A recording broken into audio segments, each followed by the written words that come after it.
Introducing Andy from Stealth Mix. Hey guys, so gonna go through my gear. First off, I have two basses that I play, but this is one of them. They're both kind of main. There's no real one or the other. It's whichever one I decide to pick up. This is a Chowney CHB1 short scale basses. I prefer them for the stuff we do, the standard tuning. This was very nicely given to me at a much lower price than normal, because I was cheeky, I suppose, and tried to have befriended Ben from Chowney. But he's the very nice bass, short scale, like I said, sort of two humbuckers, pretty simple setup, volume and tone for each.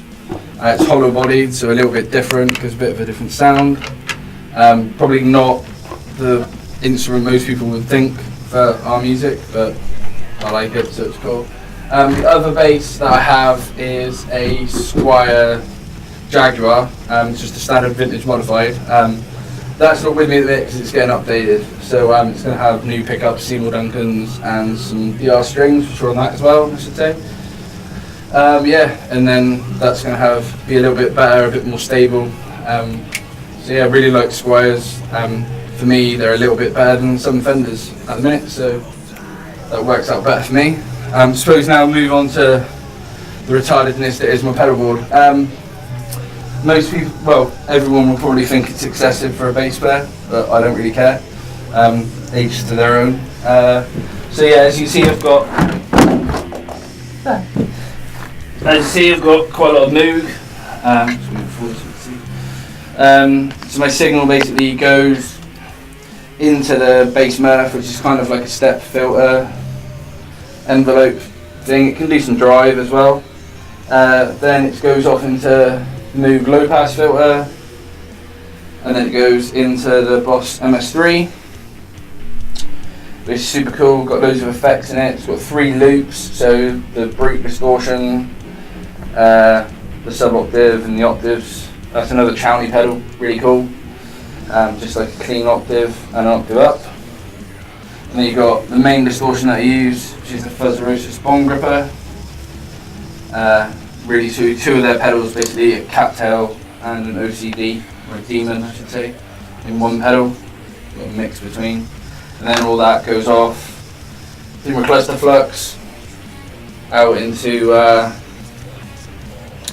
my Anomalies and Afterlife, which is a reverb and delay in one pedal from Fuzz. Super cool.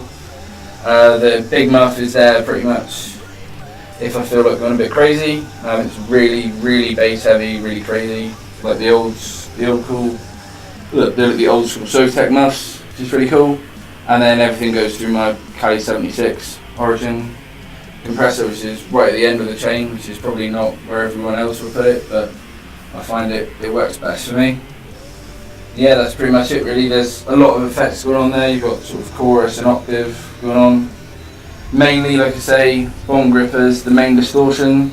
If you want to go step it up, then it goes to brute from lateral. The clean sound is the Moog, low pass and cluster flux. And then if I want to go crazy with the low sub octaves, like at the end of Broken, I'll hit one of the octaves, maybe the delay, so that everything gets really huge and really subby.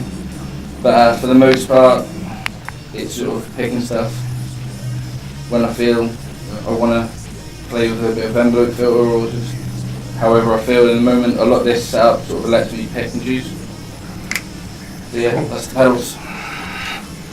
Amp wise, it's all Ashdown. Love those guys, they sorted me right out. At the minute, I'm playing an ABM 600. It's one of the new ones. Can't remember which mark it is. I threw an 810 cab. I normally play a CTM 100, but that's a bit poorly, so it's in the shop at the minute. And I'm going to work in eventually an orange Rockerbird Mark III, but that's taken a little bit of time to get into the setup because of wiring and stuff. But yeah, that's it.